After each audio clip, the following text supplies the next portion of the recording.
नमस्कार मित्रांनो. तर आज आम्ही गेलो होतो जानकी ॲग्रो टुरिझम सातारा बोरगाव या ठिकाणी.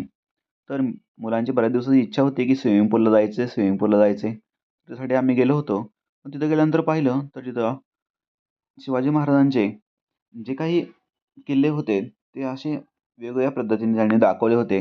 काचेमध्ये त्याची प्रतिकृती तयार केलेली होती. छत्रपती शिवाजी महाराजांनी वेगवेगळ्या जे काही किल्ले जिंकले होते किंवा ज्याचे बांधकाम केलेले होते, ते सर्व काही या ठिकाणी एका प्रतिकृतीच्या माध्यमातून दाखवलेले होते.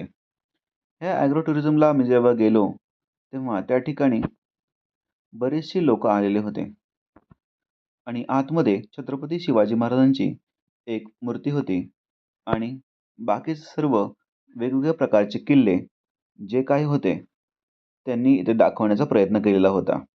त्याची संरचना कशी असेल त्या काळामध्ये किंवा आता त्याची अवस्था कशी असेल किंवा कशी असायला पाहिजे हे त्या ठिकाणी दाखवलं होतं.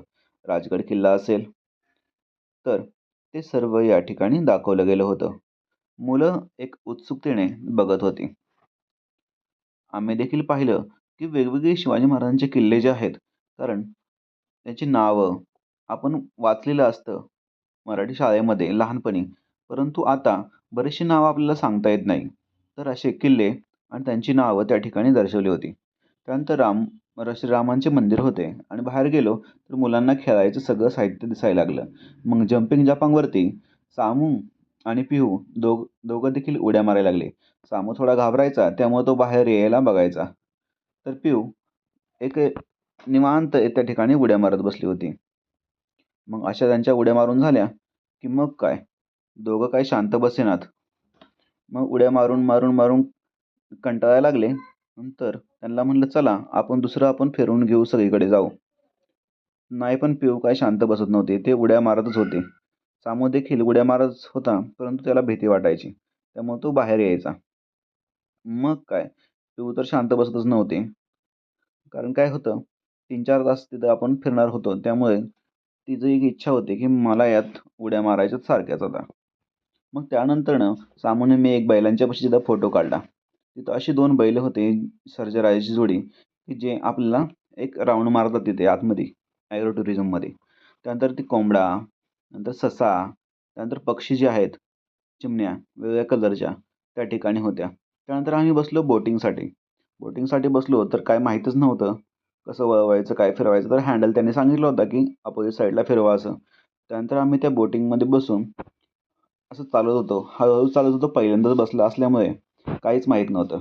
पाठीमाग साईड असं स्विमिंग पूल त्या ठिकाणी सर्वांचं पोहायचं काम चालू होतं. गाणं चालू होतं आणि सर्वजण आपले निवांत पोहत बसले होते. उड्या मारत होते. कोणी डान्स करत होतं. आम्ही पहिल्यांदाच यात बसल्यामुळं जरा अंदाज आला नव्हता. तर त्यानंतर बसलो. वरती गेलो. तसल्या एक बनवलेलं होतं वरती.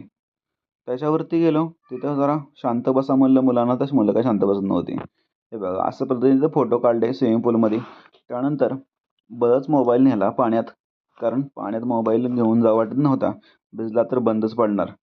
मग असं पाण्यात पिऊने धिंगाणा घातला, सर्वांनीच घातला. त्यानंतर पिऊला इच्छा होती, की तसलं स्लाईडवरनं खाली यायचं. तर बघा किती भीती. नुसतं तिची इच्छा होती जायची. त्यानंतर बैलगाडीत बसलो. बैलगाड्यामध्ये कसं वाटतंय बघा. एक व्हिडिओ काढला. त्यानंतर थोडा निवांत झाडाखाली बसलो.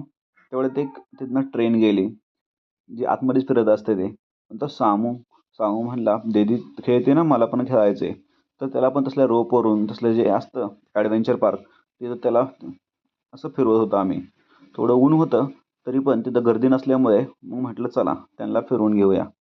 तर पिऊ तर इतकी घाबरणारी पिऊ, पण ती पण आता त्याला थोडा कॉन्फिडन्स यायला लागला होता, की त्या रोपला दोन्ही साईडला पकडून ती त्या जे मेटल्सचे बांधले होते प्लेट्स आणि स्क्वेअर ट्यूब त्याच्यावरून चालत होती. तर ते ऑसिलेट होत होतं, परंतु ती घाबरत नव्हती. तिला म्हटलं, "उतर खाली." नाही म्हटली, "मला ह्याच्यावरतीच खेळायचं आहे." पाठीमाग साईडला बघा ती पोरं कशी जातात झिप लाईनवरून.